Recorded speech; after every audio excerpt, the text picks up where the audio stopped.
Checking my beaver traps again. I've went a couple days now and nothing's been disturbed. I apologize for the wind in advance. I know it's howling, it's been howling every damn day, which I don't think is helping my beaver catch here. But I do have a catch today. I'm going to show you guys here in just a second. I do have down here, you can see my pipe sticking up somewhere right in this area. And then I have the other foothold down there that I had to tow in the other day. Neither one of them two have been disturbed. For like I said, this is the third check in a row that they haven't been disturbed. I'm only going to leave them for a couple more days and then we're going to pull all these out of here. I'm basically done messing with them for this spring anyway. But in this set here, what I had is this float. Basically my 330 sets in between the jaws in here, and then I had a little caster mount basically built up on the back end of it down there, and my 330's gone, so that means it's set off. And I don't know if you guys can see, but right here there's a beaver floating. Let's see if I can hold on here for you. So I have my trap on a cable here, so I can't pull them completely out of the water for you guys here, but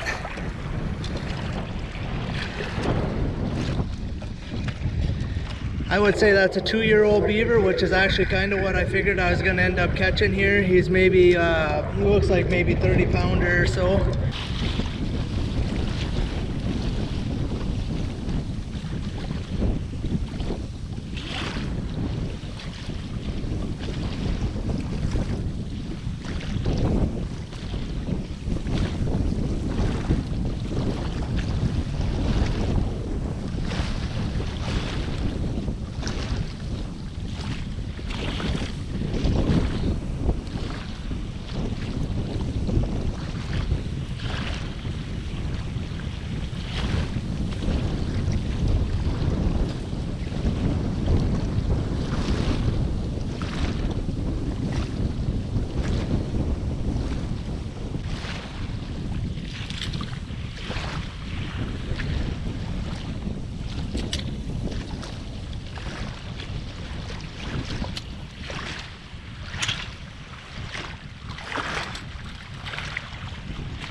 There you go, guys. You can see how big he is. Like I said, he's probably a 30 pounder, probably not much more than that. I would say a 2-year-old beaver from last year.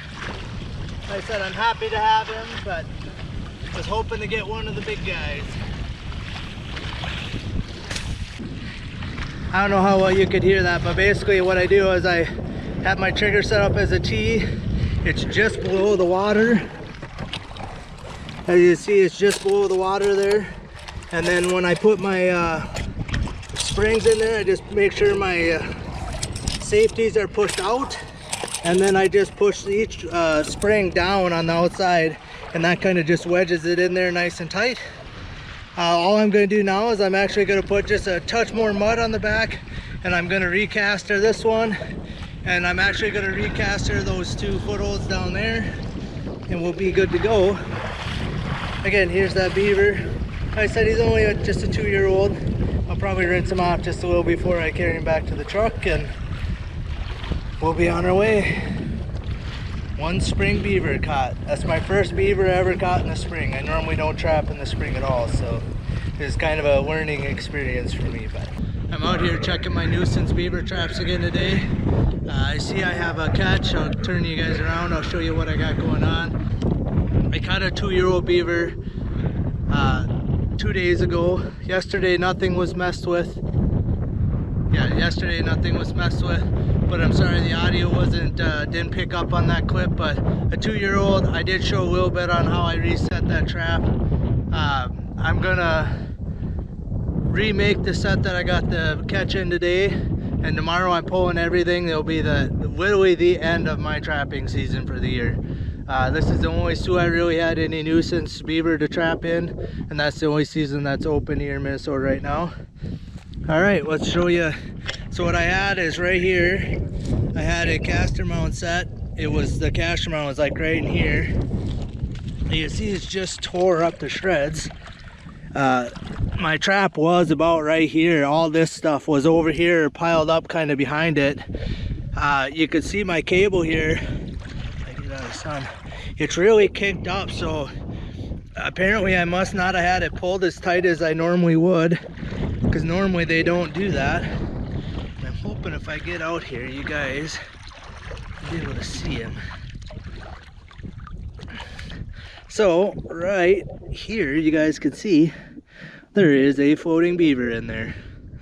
I haven't really got a real good look. It looks like a decent sized one, but I can't pull that up because I have a stake down into the mud here. So I'll set you guys up, and then I'll get this guy pulled out of here and pulled up by the bank, and then we'll turn you guys back on.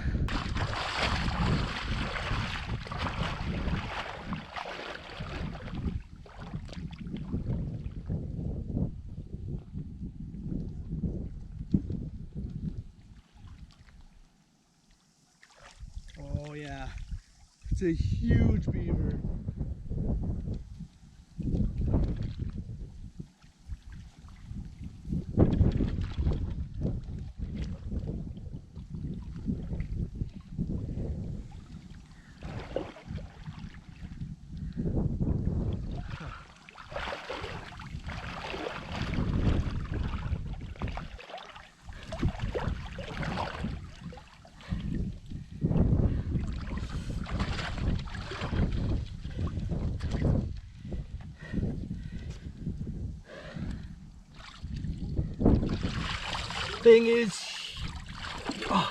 This thing is huge.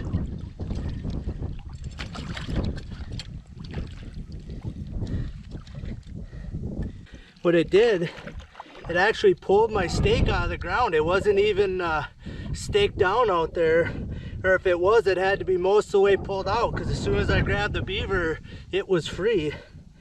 Apparently the slider, it's right to the very end here. So it was right down, but you can see how twisted up my cable is. I'm not even gonna reset this one. I don't have another drowning cable with me, and I don't know. We'll have to see, but I don't know if I want to reset that or not. So I got a nice front foot catch on there. You can see the nipples from the female, but we'll pick her up here. This thing is absolutely huge. Thing is just gigantic. That is ridiculous how big this beaver is. Thing's got a massive tail on there. It's still pretty limber, so it couldn't have been actually dead all that long. So this isn't the one. I did catch a toenail in this one last weekend. This is not the same beaver, because this one here still has all of its toenails. Wow, this thing is huge. My God. Ugh. We're well over 60 pounds with this guy. When I get home, we'll throw her on a scale and weigh her, but this thing is absolutely ginormous. All right, guys, we'll shut you guys off. I'm gonna pop her out of the trap here. I'll get her up on the bank, and I'll give you guys a little better look at her, but I'm gonna have to assess this trap and just see if I can get my drowning wire straightened out, pulled straight enough to, if I did happen to catch another one, that my slider won't get hung up going down the sliding wire. I kind of wish I had extra ones in here, but I took them out, so. Wow, that's a big beaver. I can't believe that it wasn't staked down out there, and that it wasn't like just sitting up here on the bank waiting. All right, guys, so I looked over my drowning cable, and there's no way I'm gonna reset that like it is. So we're not gonna reset this. I still got that floating set. down there that I caught the beaver in a couple days ago, and I got a foothold with caster in this pipe set right here. So we're gonna leave those two for one night. It's actually supposed to start snowing overnight here, so the wind is blowing the right way. Like, it's blowing directly at the beaver house from right here. So I did not expect the big female to be over here. Whether she has kits or not, I don't know, but I'm surprised she's over here. But we'll give you a good look at her here. So she is just absolutely monstrous. I mean, like, for my hands on her back there, you know, even this tail, this thing is ridiculous. Like, you know, it's almost 8 inches wide. You could see my cable here. See how curly cued once I took the slack out of it. And then, like, this was the stake end out, the depth end. You know, I'm just afraid that if I catch something, it might get hung up partway out and not actually drown. And I definitely don't want to have a live beaver sitting here waiting for me. But yeah, it's just so curly cute. But I'm sure that's because she actually had slack in the cable. So it doesn't look like she was, like, right here where my set was, she must have flopped around a little. But, like, over here, she hasn't been up on the bank that it looks like. So, but man, that thing is huge. Like I said, like, you know, I don't know, even just the skull is as big as my hand is. All right, guys, we're gonna try and fight this gal, get her in my truck.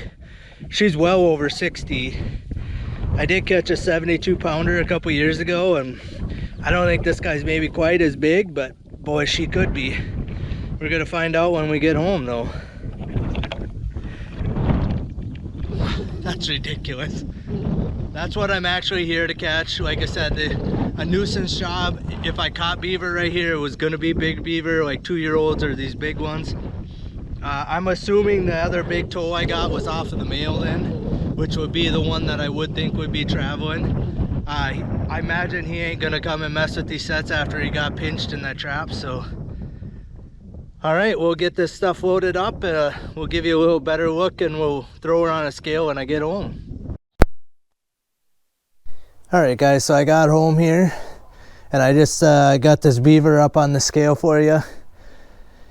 It's big, not quite as big as I was hoping, but it's big. We'll give you a quick look here. So there you go. It's flicking back and forth between 65.8 and 66 pounds. So, I mean, that thing is just fat. It's not super thick this way, but it's got an absolute huge belly on it. And it's got just an absolute giant tail here too. But yeah, there she is. Let's see if we can turn her a little bit. Thing is absolutely giant. So 66 pounds, second biggest beaver I've ever caught in my life. Like I said, I caught that 72 pounder last year, so it's gonna be hard to ever beat that. But even this is gonna be a solid number 2 probably forever. But all right, we'll shut you guys off for now. Thanks for watching.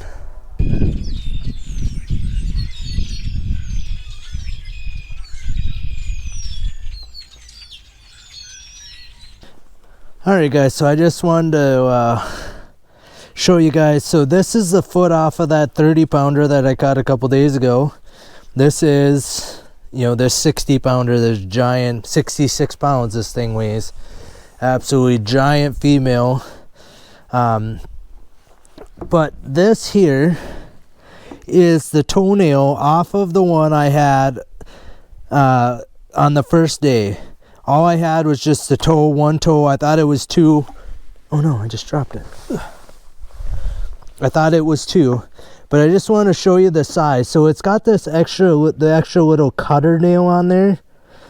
So that is, looking at the foot, back foot, that is this toenail here and this one here. So the second one from the inside. So there you could see that toenail real good. And if I put this one and compare the length, see how much longer the one that I got So this is a 30-pound foot. This is a nail off the one that I had and lost. You can see that it's like a good 1/4 inch longer. And if I put it up against this nail here, you could see that those two are almost perfectly the same length. And this beaver has both of its toes like that. So this toenail here could very well be off of a beaver, you know, a big beaver, you know, 60 pounds plus that I had the first day. I would assume it was probably the big male of this group, but I just wanted to show you that. I mean, that's an interesting little thing, that how big that beaver was that I had lost the first day. All right, guys, so back out to the big slough here. I decided to come back down here. It's the same day that I caught the 66 pounder, you know, down kind of right in front of my truck here. The pipe set there is still working right now. My floating set here is still working. We'll give you a little better look at this now that the wind ain't blowing so hard. So I just got an eye bolt on the back, and I just put a fiberglass pole, and basically when the waves blow, you know, this can move up and down all at once. So like my caster mount actually stays pretty good on there. And then on this end of it, I just got like a, you know, 2 1-bys so I can slide my trap through there. And then I basically just kink, you know, the spring down here and the spring down there, and it just kind of pinches it tight. I don't know if you can see right here is my wire. They're literally 1/4 inch under the water or so. Basically right as they swim up, they bump that with their nose, and whammo, you got them. So here's the deal. I caught that big 66 pounder, the big female, out of here. In hindsight, that probably was the one beaver I really didn't care to catch out of here. I figured I'd catch some 2-year-olds, which I did catch a 2-year-old, a 30 pounder in here a couple days ago. The big female weighed 66 pounds and actually had 6 kits inside of her. So not only did I take the female, I took the 6 little ones that would have been born here anytime. Again, this is kind of a nuisance job. The land that I'm on right now wanted me to trap these beaver out of there. I'm never gonna get them all because the house is like 300 yards behind me here. But basically I just set that lodge back a couple years by taking that big female out of there. So the one that's in here, the big male, is gonna have to find another mate, and the rest of these will get kicked out of here. So unless another one comes through or whatever. But like I said, I feel like I set this lodge back a couple years, and I don't really care to trap all the beaver out of our country. You know, I trap a few just for the fun of it. So that big one was the 9th one for me this year, which ties my best season. You know, I caught 9 last year as well. I've been catching between 7 and 9 now the last 5 years in a row. 6 years in a row I've caught between 7 and 9 each year. I don't really care to catch all of them, like I said, so it kind of bummed me out. There is a big snowstorm coming through tonight too. It's almost the end of April here, and we're supposed to get 4 inches of snow overnight. So I just decided this little road coming down here is real cruddy to begin with. It's actually a little muddy even right now. So I figured before we got all the snow, we're gonna come and pull these couple sets and just call her a season. I want to just say I appreciate you guys riding along with me the entire season here. This is going to be the last of my trapping for this year until fall. So again, I appreciate you guys watching along. If I showed you anything that you enjoyed this whole season, hit the subscribe button.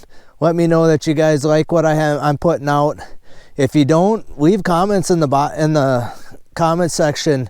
Let me know what you guys want to see. I'm open to showing you pretty much anything I'm doing on my line, how I'm making sets, all that stuff. I'll show you all that stuff if you guys want to see it. Let me know in the comment section below, and leave a thumbs up on this video. Like I said, I struggled a little bit here at the beginning to catch beaver. Ended up pulling out my second personal best. That 66 pounder. I caught a 72 pounder last year, so both giant beaver. I thought this one had a chance to hit that 70 mark, but it just didn't quite make it. But yeah, otherwise, again, I want to thank you guys for watching Schmattz Outdoors, and we'll catch you on the next one.